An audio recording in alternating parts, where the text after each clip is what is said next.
grieving. Some families will be lost to one another forever. To those of you who face the difficulties of reconnecting with family and establishing ongoing relationships, we say sorry. We offer this apology in the hope that it will assist your healing and in order to shine a light on a dark period of our nation's history. To those who have fought for the truth to be heard, we hear you now.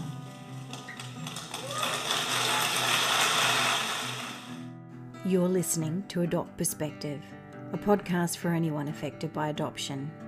I'm one of your hosts, Jo Sparrow. This podcast is a production of Jigsaw Queensland Post-Adoption Support Service. However, the views expressed are those of the people participating, not necessarily Jigsaw Queensland. The podcast discusses adult themes and listener discretion is advised. Just before we get underway with today's episode, an apology for the static you might hear throughout. We did have some technical challenges as we were recording, and it has resulted in a little bit of feedback, but hopefully not too much. Today we'll be talking to Kerri Saint, an adopted person and advocate who is a founding member of the Association for Adoptees. Welcome to Adopt Perspective, Kerri. I see you so often at events, and I don't think we've ever had the opportunity to say more than a quick hello. So I am very much looking forward to learning more about you today. Thanks, Jo. I really appreciate being here. Kerri, can you share some of your story with us? Wow. My story, it gets a little bit complicated at times. But initially, I was born in 1962, grew up in Inala, and went to Surfston South State School and basically lived there till I was about 12. And, of course, my adoptive father was a very industrious sort of man and got some charcoal pits going, so we moved to Park Ridge and basically grew up in Park Ridge until I got married and ended up having some kids and ended up going on a bit of a search. But in my adult life, I began to unravel lots of secrets about not only my adoptive family, but about my childhood and what I lived through. So it's been a lifetime of uncovering secrets and finding out truths and adapting to them and finding out more. And I still haven't gotten to the end, but I'm surviving it and managing along the way to help other adoptees. So that's kind of a bit of my journey to give you a bit of a round picture. So I grew up with a lot of abuse as a child, but that sort of comes out more later on in my life because I actually blocked it out until I was about 29 years of age. So it's a little bit different to give my story in a sense of its chronological order because when you block out lots of memory like that, I blocked out a huge amount of my childhood. So it kind of gets a little bit higgledy-piggledy telling it. So I'm going to try and tell it so everybody can understand how my brain's been able to process it and have been sort of how to navigate such a different sort of a life, one that you can't look back on and go, yes, I remember that. And there's a lot of gaps for me. So I've kind of had to look back on my childhood and kind of work out when it happened and how and why and sort of filter it in with other proper, memories that I may have. So yeah, it gets a bit difficult. Someone asked me to write a book once and I was like, man, I wouldn't know where to start because it actually starts when I'm 29, my story, and I have to go backwards to come forward. Yeah. It can be a very muddy waters to navigate, can't it? Oh, hugely so. You're opening up a whole Pandora's box and you need help to do that a lot of times, and trying to explain it has been very, very difficult. When I was 29, I had my first memory of abuse. I decided to get myself into some counselling, and the minute I opened my mouth, I literally went blind. So I lost my eyesight for a period of time, and that was really scary. But it was like my body was saying, no, we're not ready yet. Like, you can't say anything, and that put the brakes on for a little while. But I persisted, and So I've had no, not just the memories, but the physical journey in it and remembering. So a lot of things would be like, as I've had a memory, it'd be like I was back there, and so I'd have to relive it.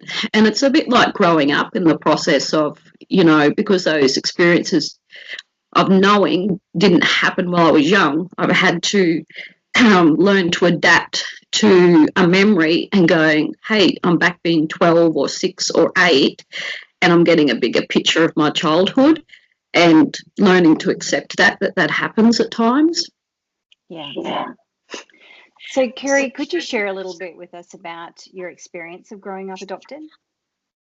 Yeah, I can. I always knew I was adopted. My adopted parents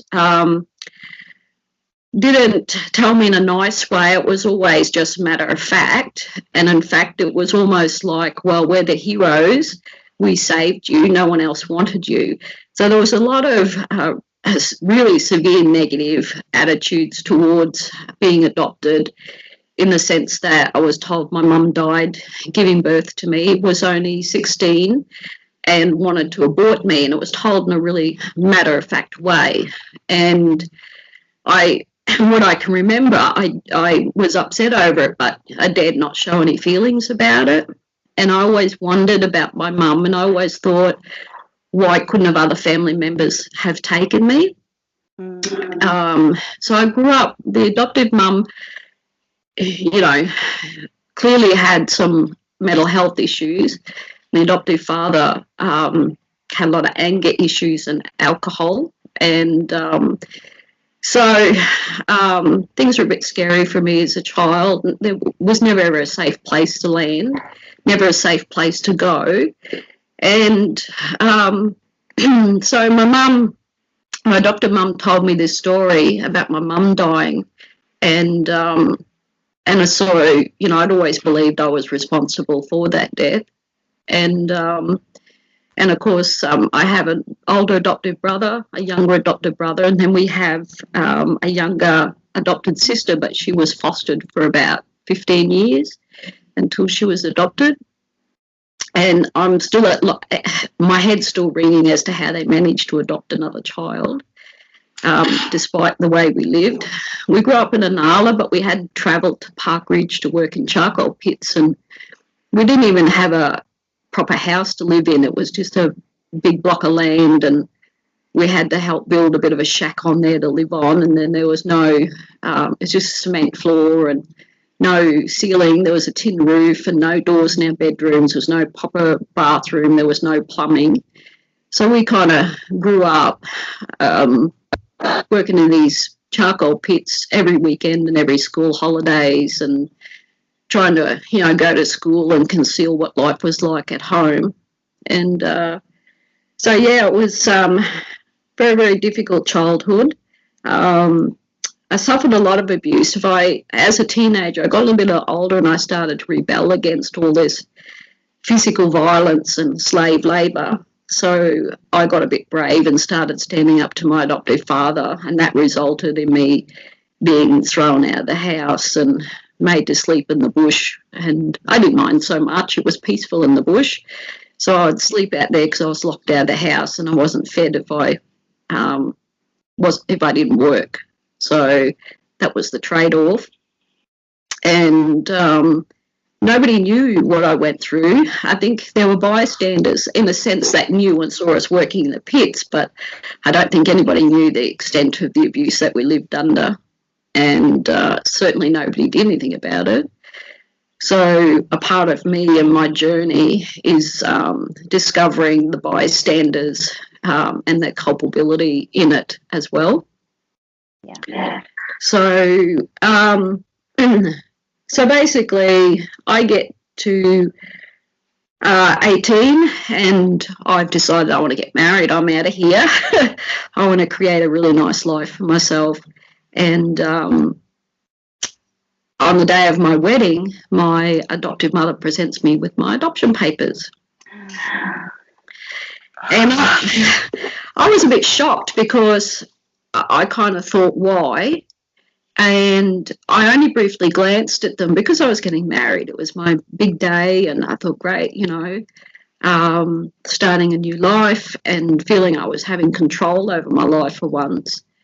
And as, you know, after the wedding, things settled down and I pull out these adoption papers and I realise that my mum's name, her full name, is on my adoption papers.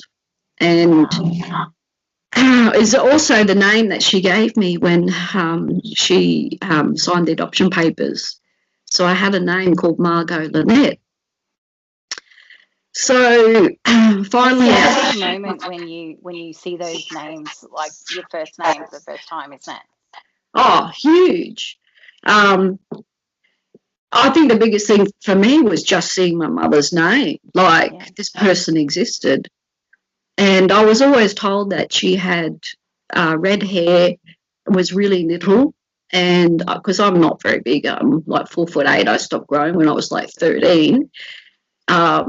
Apparently I was only like 6'2" or something when I was born. So, you know, I always had this sort of picture in my head of what my mother probably looked like by the little snippets I was given.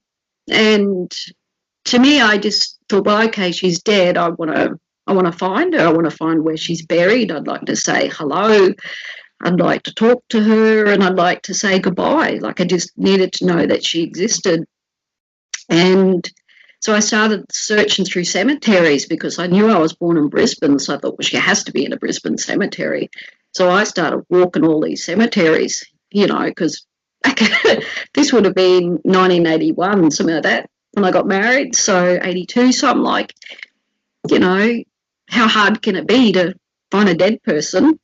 After a while, I knew I was coming up dead ends and realised there's a lot of cemeteries in Brisbane.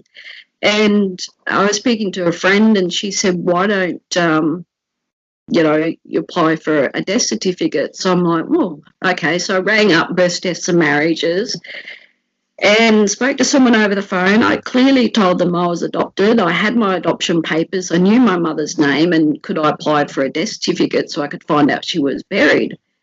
And the guy was like, sure, not a problem. Send all your info in. I thought, okay, this is going to be easy. So I send it off, and a few weeks later I get a letter back, and it's by Births, Deaths and Marriages. And the letter was quite abrupt, and it said, no, you can't have this information because you're adopted. And I think that was the first real slap in the face on how the doors were locked to adoptees.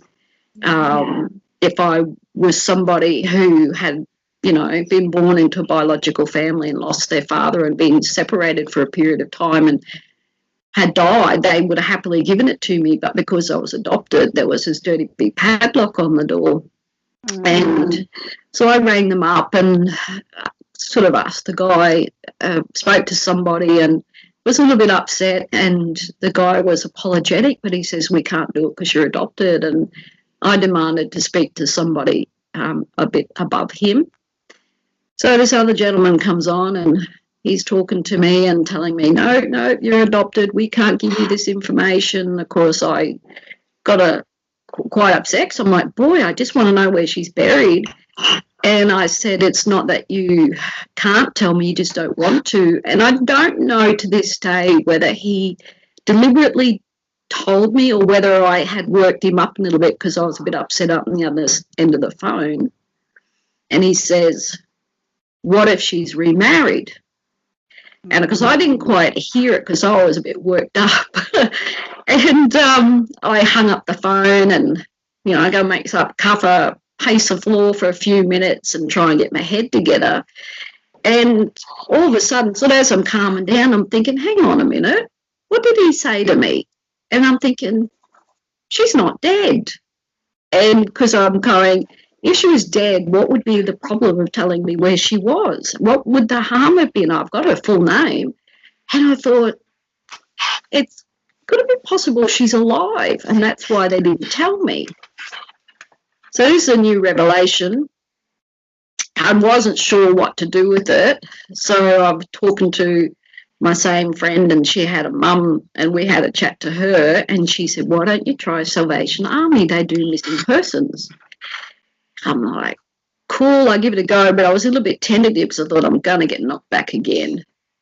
wrote off to them, sent my adoption papers, and of course they're like, yeah, sure, not a problem, we'll do it for you. And back then, I'm really not sure that Salvation Army was supposed to do it. So thank you, Salvation Army. So I sat back and waited, and it took about 6 months, and they got on to me and they said, we found your mother. And I'm like, what? And they said, we did write to her. We found her fairly quickly, but she wrote back to us and told us that she didn't want contact at all. And he said, we've learnt that we don't notify the persons doing the searching because often the other party will change their mind, and it could be weeks or some months. So we decided to sit back and wait before we told you. So I was grateful for that, because I don't know how I would have coped if my mum had said absolutely not. Yeah. So I get this message, and they just give me, they said, look, she's happy to write to you, and that's about it. Now, back then, there was no supports for adoption, searching or anything. Our records were sealed. I'd already learnt that first deaths of marriages, there's a big wall there. So when you're searching for somebody, so the minute you'd mention you're adopted, there's a padlock. I felt really blessed that Salvation Army didn't take that stance. I probably might have got the right person at the right time. She's alive, and they tell me that she's like 55 years old. And I'm like, say what? And because I was told she was 16 when she gave birth to me, so I'm imagining that she's much younger. And anyway, I'm just, my words are falling. I can't believe my mother's alive. And it just, your whole life just takes a whole different turn. And then you're looking at your adoptive parents as go, did they know? Did they not know? Why was I told that she died? Were they told to tell me she died? Why would someone tell me my mother died when she's alive? Well, why would you do that to somebody? I had to get my head around my mother was alive and get a new picture in my head of her.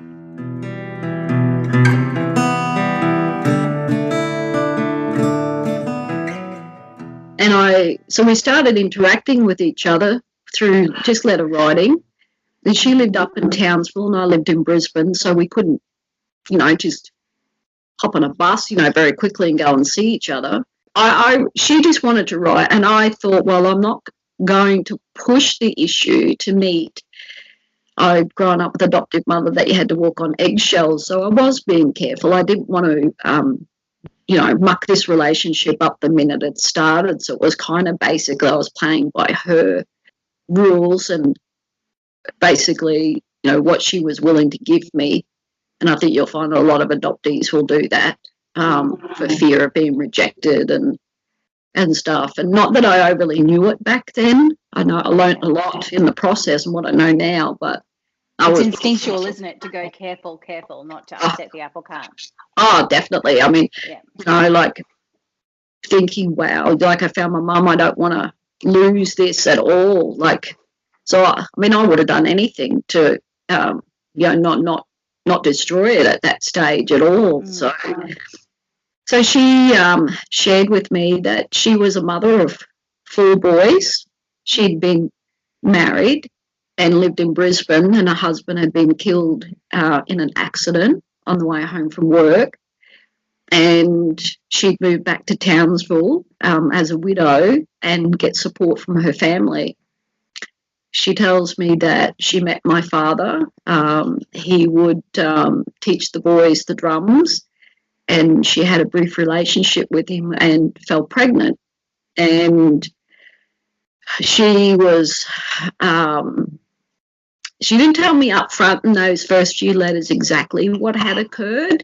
And I was pretty oblivious because I didn't know any other natural mums. I didn't know their stories at that stage. And so I just accepted I wasn't wanted, that life was hard and that she just made the decision to give me up. So we wrote for 2 years, and it was quite good, and it was just on basic stuff. By that stage, I'd had my little daughter, Jessica, my first child, I knew my mum's name was, her middle name was Jessie. So I'd named my daughter Jessica after my mum. Mm-hmm. And I later found out that her mother also had Jessica in her name. So it sort of started a tradition there. So anyway, 2 years had passed. I was still keeping it a secret, and from my adoptive parents. And a Mother's Day comes around, and I thought, this writing this letter, it's great, but I think it's time that we met. And I started to push the envelope, and she was a bit resistant. And I had a sister-in-law who was also adopted, who was also searching for her mother. And we were discovering how much is not out there for adopted people to help with this stuff. You know, how much we can't access information. There's no counselling, there's no support, there's no nothing. And so we started this group, Association for Adoptees, in the process. And I'd explained to her this problem of trying to meet my mother. What do I do? So my friend Bev, my sister-in-law, we became such good friends, basically decided to hatch a plan to ring somebody within the family and to pretend to be an old friend of my mother's and extract some information to find out who would be the best relative that would be sympathetic and empathetic to my mother, my cause.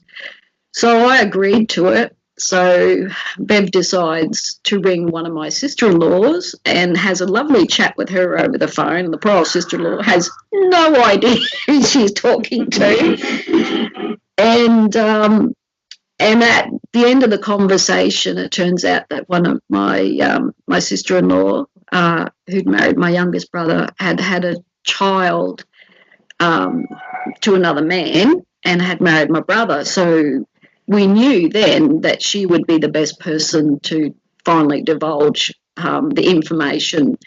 And she seemed to talk about my mother in a really lovely way, so we knew that she had a good relationship. So Bev gets off the phone, tells me this information, looks at me and says, "What do you want to do?" And I said, "Well, I think we should bring her back and tell her the truth."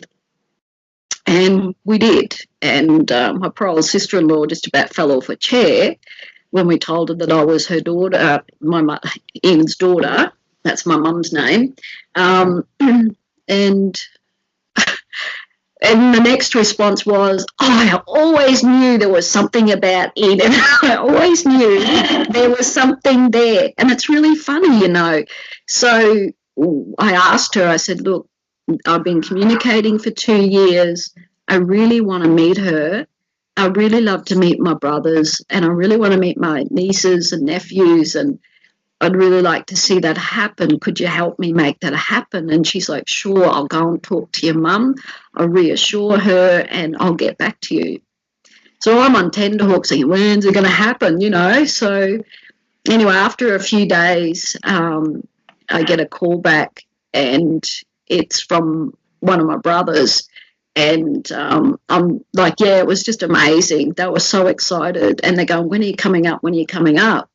So, like, we were in the car, had this little 2-year-old child. We were dirt poor, this beat-up old Holden, driving to Townsville. And we got a flat outside Serena in, like, 2 o'clock in the morning, and that held us up trying to get a tyre. And we get up there, and I'm, you know, really welcomed by only 3 brothers were there because one was in Sydney. And I got to spend a couple of days with my brothers and my mum. And it was really amazing. But the funniest story, when I was talking to my brothers, and they were saying, you know, when mum called us and we had to go to a house, and this was when, after Denise had spoken to my mum, and mum had called the boys and said, you need to come around and talk to me. So the 3 boys had shown up, and they said, mum looked terrible. She was pacing the floor. She looked pale. And we're sitting there, and looking at her, think, oh, she's got cancer. She's going to die. There's something terrible has happened. And we, you know, we're waiting for mum to tell us. And as soon as she turned around and said, "Oh, you have a sister, I adopted her out in, 1962, blah, blah, blah," my brother just turned around. He said, the three of us boys just kind of collapsed in the chairs, went, "Oh, is that all?" Because they thought she was dying. So, yeah, so I became the youngest and only daughter to Enid and to my brothers, my full brothers. And I left, came back home, and I was back home for a couple of years, and I wanted to go back. And I wanted to spend more time with her. Mm-hmm. And I ended up pregnant with my second child. And I went up and stayed for a month. And my mum had written to me and told me about my dad and said that his name started with P. He was an artist. And that, I got the impression that she was still friends with him. So when I went up for a month to spend time, just with me and the kids alone, it was one of the first things I asked was, could she let my dad know I was in Townsville to, give him the opportunity to meet with me if that's what he wants. Over the weeks, I could see it was becoming an issue. Of course, the next week I'd ask, have you seen Dad? And have you talked to him? And she'd go, no, not yet. And then the third week. And then by the last week, I asked again. And she said, oh, I did. I rang his work. He's away on travel for a month or something like that. And I just knew, I thought, he's a person who's been lied to about their mother dying, right?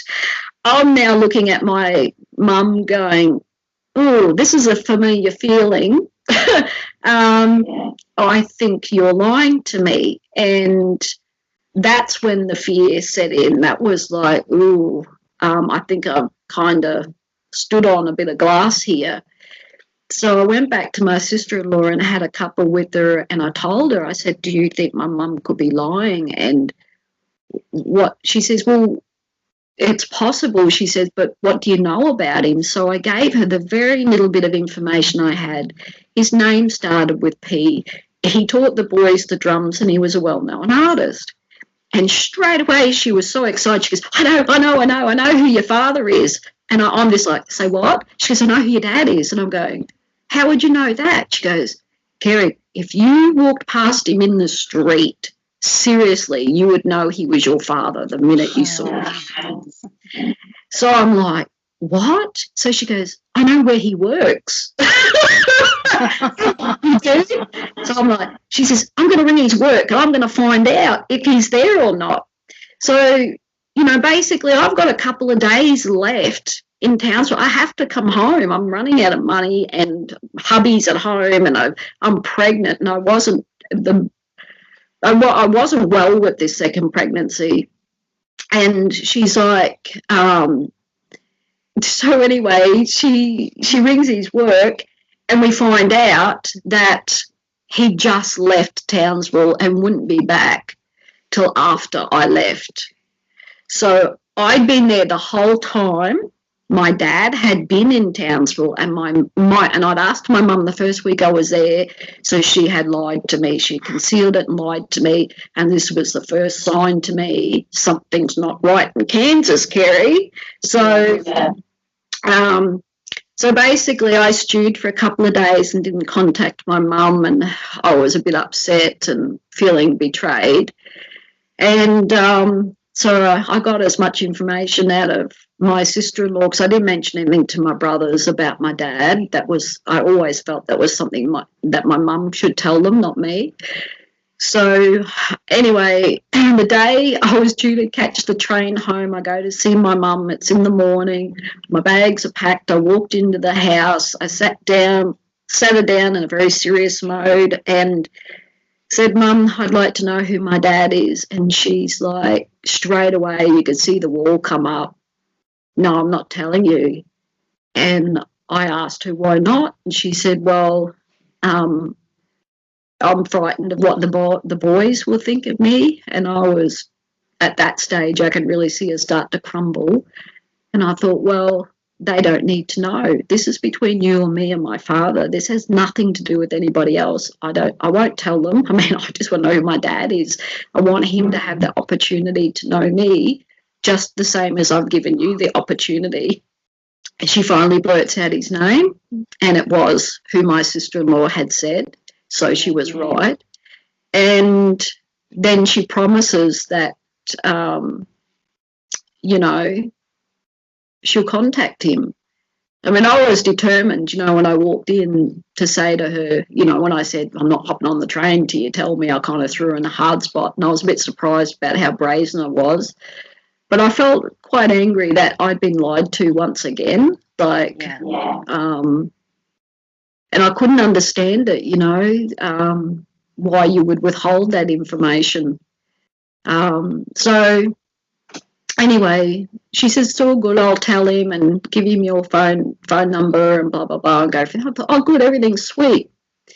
So I come home, and I'm probably home for some weeks, probably even for some months, I think, if I look back. And then all of a sudden I get this letter from her with an interview my father had done for a local newspaper. So I got a photo of him. And she was very curt in that letter, and very abrupt, saying, I'm not going to tell him that you exist. You don't have a right to know your father. Your brothers don't know their father. He died, so I'm not telling him. Mm-hmm. And I'm just like, wow, I just threw a grenade in the room. And I had no idea. Because, I mean, you know, back then, there was no understanding of adoption trauma. There was no understanding of what my mum had endured, you know, what the practices were like. I had not a clue about what she really went through. And by this stage, I had not remembered the abuse of my childhood. So she had no idea what grenades she was throwing in on me, you know. So we ended up hurting each other in ways that were quite painful, but it wasn't deliberate, you know. We were both probably very much in survival mode, trying to navigate something that no one gave us a manual for. There was no one there to pick us up. There was no one there to understand what we were coping with. Adoption was seen as this wonderful thing, and that your mother didn't want you, and you know, we're supposed to be grateful for. And of course, you know, here I am trying to find my dad, and I'm, you know, basically being betrayed again, and someone's trying to withhold the truth again, and very deliberately, and I just couldn't understand it. But I'm Kerri, and I don't let those things stand in my way. So if I see a problem, I always try to find a way around it, over it, under it, whatever it is, I'm going to find a way. So as much as I may have understood this may have been hurtful to my mum, I thought, no, I need to do it. So I went back to my sister-in-law and laid it on the table. How are we going to approach this one? I know who my dad is. I know where he works. I have his phone number. I was very heavily pregnant, and so I held it off for a little while, and I basically had to have an emergency cesarean, and my child, my beautiful son, suffered a stroke 12 hours after he was born.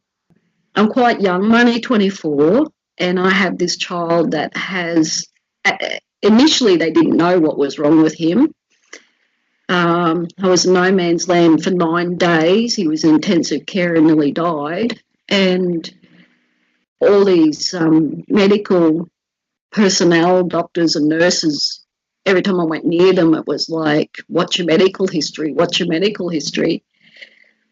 And I'm just looking at them going, I don't know, I'm adopted, I don't know. Like, you know, do you have diabetes and epilepsy in your family? And what made it so hard was the relationship with my mum was so strained. I couldn't just pick up the phone, you know.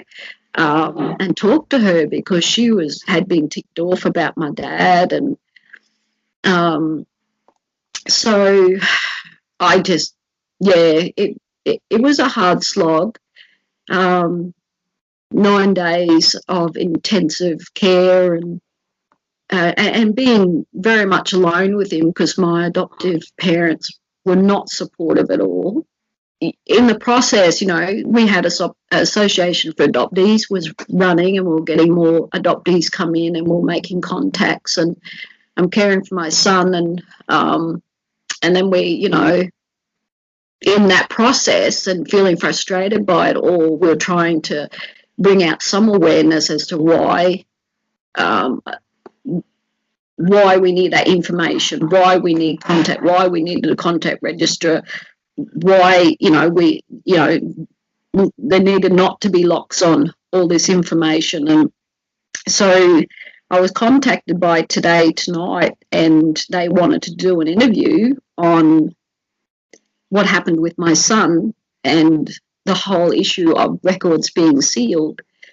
So they came out and interviewed me, and they were just blown away by the story, that I just couldn't ask somebody for help. There was no one to ring at the time. I was in a crisis with my child. And so they went off to the department to ask them a whole pile of questions. And so they're asking Phil Reeves, and he says, basically, well, the information's not locked away, and they're showing a little booklet. And I think the booklet's only about 4 pages deep, and it's my story on it. And he says this is something that we give the adoptive parents with the information from the biological parents. And I'm looking at it thinking, man, it's just so thin and small. And then then in the next discussion, he's saying, well, the information's not locked away, and we would give them the information if it's there. And what we now know is that the mothers were never told they can continue to give information, like medical history, anything. They could send anything off to the department, and the department would keep it. When you apply for the information, you could get it. Well, they never told the mums they could do that. And certainly the fathers couldn't, because the fathers were excluded from being, even named on birth certificates. So the reporters asked him an obvious question, or brought up about my son nearly dying. And then he says, well, we wouldn't go looking for that information unless it was of an extreme measure, and then we would have to apply to the Supreme Court. And I'm like, are you serious? Like, this is somebody's life. This is,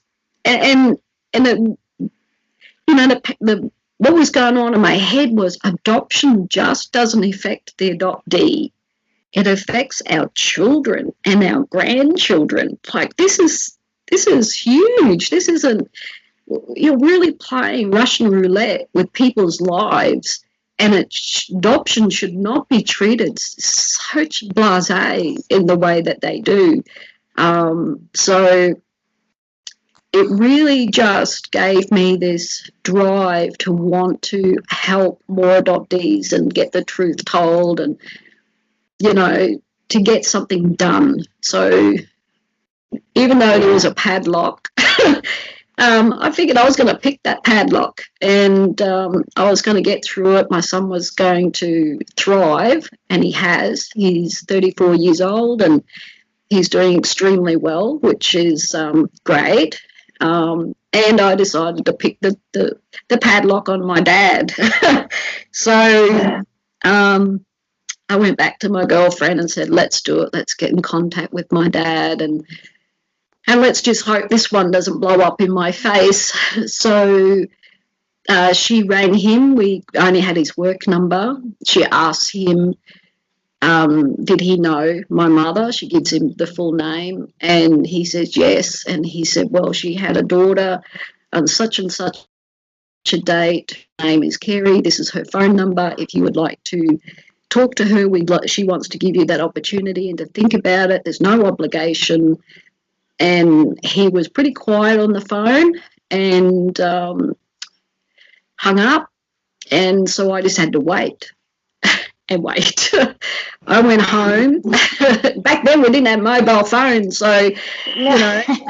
You're sitting by the phone. Yeah, I was almost sitting on it.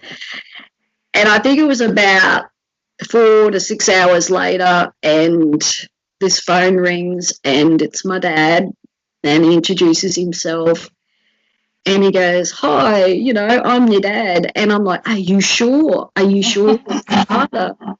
And it was just a different conversation as to, you know, like I had with my mum. And I said, "Are you sure I'm your daughter?" And he goes, "Yes." And he says, "I'm the luckiest man alive." Oh. And I was like, "Say what?" Look, I never, ever had anything said to me like that. My adopted parents didn't talk like that. I got to meet him. That went really well. And I started to ask him about family because I wanted to know if there was anything in the family to do with my son. And my dad told me that he was an orphan. And I'm like, "Oh, okay." And he goes, "Yeah, I think I found my mum but I wasn't sure if she was really my mum." So I thought, well, this is a bit of a dead end, but at least he's here. But being an orphan, like, he had no medical history. And thinking, okay. So we wrote to each other because he was a bit of a workaholic. He didn't want anybody to know that he'd had this affair. But he did welcome me, and we just wrote to each other. Long story short, with my dad's not an orphan. Oh, Kerri. I'm getting a headache. Yeah. A few years ago, I found out my dad was not an orphan. He had been in an orphanage. He was put in an orphanage when he was 7. And his mum had been an orphan. And she had very similar childhood to my own, suffered postnatal depression, and back then they probably didn't know what it was. Yeah. And the marriage split up. I think there was a bit of violence in the family, and she couldn't cope. She had other children. My dad ran away and ended up before a judge at 7 and got put in an orphanage. Yeah. And so he was estranged from his family. So he was telling me a bit of a porky pie, but not. Now what I know, I had a dad in a lot of pain, and you know, he could have chosen not to contact me. He could have chosen, you know, to run a million miles away. But he has been very open and having a relationship with me and giving me what he can. And I've learned to accept that. So he's alive today. And out of the 3 parents, the 3 other ones, like my adopted parents and my mum, he's been the one that I built the best relationship with.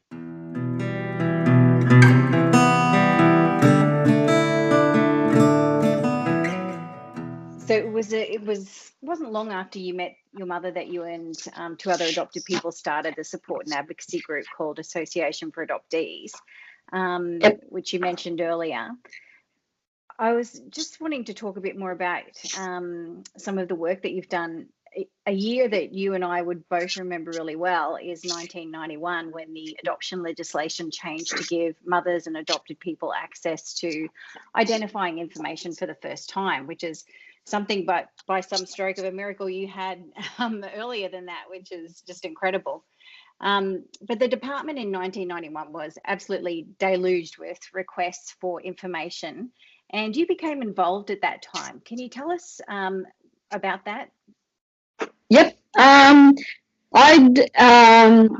I sort of just started becoming a youth worker, and all this came out about this, you know, information being released. I was so excited about, because we'd worked so hard with other groups to help it happen.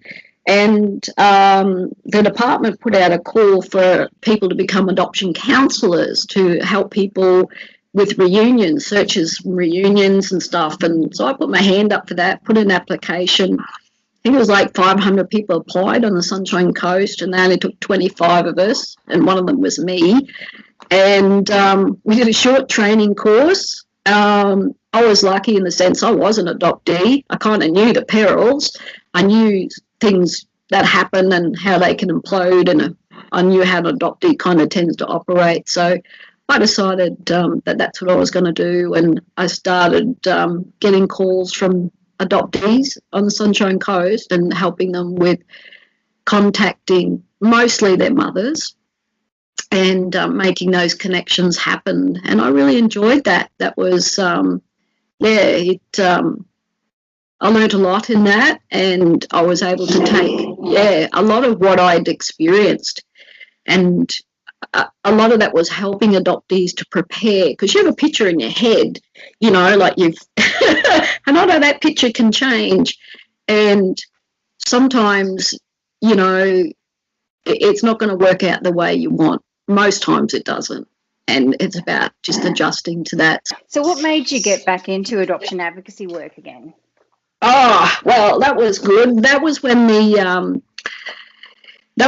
they decided to have the inquiry into care, and I was working for the Department of Child Safety at that stage, and I kind of thought, well, surely they're going to add adoptees to this mix, because, you know, I was abused, and you know, and I thought, surely, you know, and I see adoption as an institution. I'm sorry, our records are sealed, and you got to apply for information, you know, to the department, and when I found out that we weren't, I just thought, you can't be serious. And what made this story even more frustrating was that the youngest adopted child was fostered for 15 years in my family. So she was being included in children in care. She was going to be included in an apology for being abused and everything by the my parents as adopted parents as the foster parents, but I wasn't included, right? So because I was adopted, she was fostered in this family for 15 years, and she was being included in this inquiry, but I wasn't. I decided that I was going to do something about it. So that made me even more determined that, okay, you've shot me out the door of the inquiry and care. The only way that I am going to have healing is to tell my truth.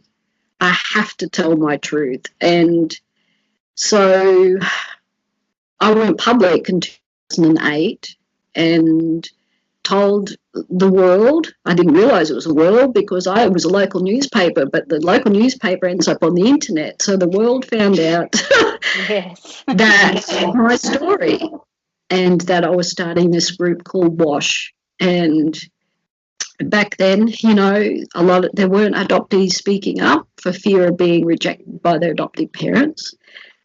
And I knew that the only way for me to have healing was to speak my truth, and I had to be public. I had adoptees and mothers contacting me from not just within Australia, but all around the world. The Royal Brisbane Women's Hospital, you're involved with the first apology for adoptees through the hospital. Can you tell us a bit about that? Yes.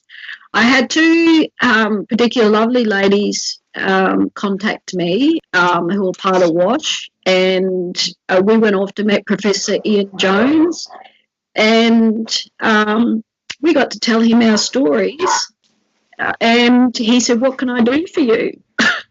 And we were like, well, we'd like an apology, and I was born in that hospital. And he said, fine. I couldn't believe it. I just about fell over. I think the three of us really did. And so we got the first apology from a hospital, and the first apology to adoptees, and the only apology from anyone in writing saying that they're sorry for the abuses that we suffered within the homes that we were sent. Like that, they'd already given it to the mothers at that point, hadn't correct. They? Yes. So that was huge. So I was going to say, in 2014, WASH was once again became the Association for Adoptees. Yes. So what types of work do you guys do now? Much the same. I think for WASH, it was more to really highlight that adoptees had been abused, and it was around the Senate inquiry. And so it was really important to encapsulate that. You know, we were supporting every adoptee, but it was more of encouraging adoptees to get help and to speak out. And we were really lobbying to get a service for adoptees. It was so important that WASH afterwards, after the Senate inquiry, after, you know, doing so much work and achieving so much, I found that Association for Adoptees was not used by anybody, and I thought it would be really nice to go back to that and really get stuck into the greater essence of lobbying and keeping that going and looking at the changes that still very much needed to occur, because so much came out in the Senate inquiry. Like when the Senate inquiry was set up, they didn't even realise it was going to be about adoptees. They thought it was just going to be about mothers. So when I spoke, and I'm talking about abuses and you know, not just sharing my story, but the stories of other adoptees, it was a bit of a bombshell. And the penny dropped that, you know, the trauma to adoptees was far more extensive than anybody realised. And that only grew after the Senate inquiry. So that's why I went back to Association for Adoptees, and we're now work closely with the Queensland Government, and we're on the stakeholder committee with adoption and permanent care. We're involved in the anniversaries.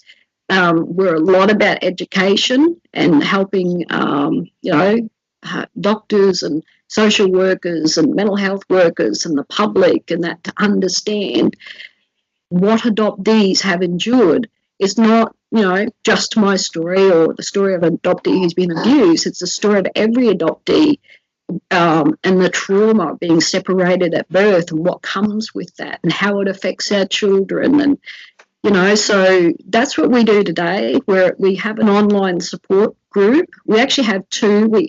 Because adoptees are quite frightened at times of being quite out there about their adoption. Association of Adoptees Facebook group is a closed group, and it's for adoptees only.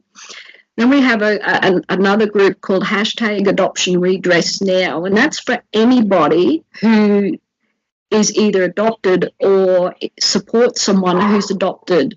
So anyone can go in there and chat to us and tell their story and get involved. Thank you so much for your time today, Kerri, and for sharing your story with us. I'm sure it's one that many people will relate to. I certainly do, and will learn from.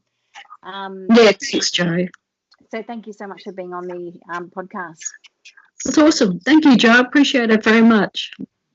So we'll have the relevant links from today's episode on the podcast note page of the Jigsaw Queensland website at www.jigsawqueensland.com, which leads me to ask, do you have a story you'd like to share with us? If you'd like to be interviewed for the podcast, jump onto the main podcast page of the Jigsaw Queensland website and complete the prospective guest form there.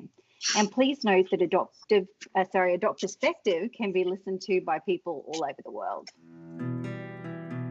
Thanks for listening to the Adopt Perspective podcast. If you'd like to find out more, go to the podcast page on www.jigsawqueensland.com and you'll find a wealth of information and resources on the website.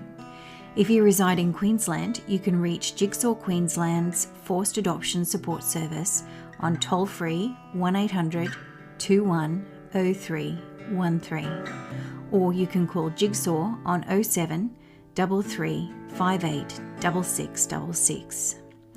If you live in another state of Australia, you can still call the Forced Adoption Support Service number, and your call will be answered by the Forced Adoption Support Service in the state that you're calling from. In every other state, Relationships Australia operates this service. A big thank you to Matt Sparrow for composing and recording our original theme music. Until next time, I'm Jo Sparrow saying farewell from Adopt Perspective, a podcast for anyone affected by adoption.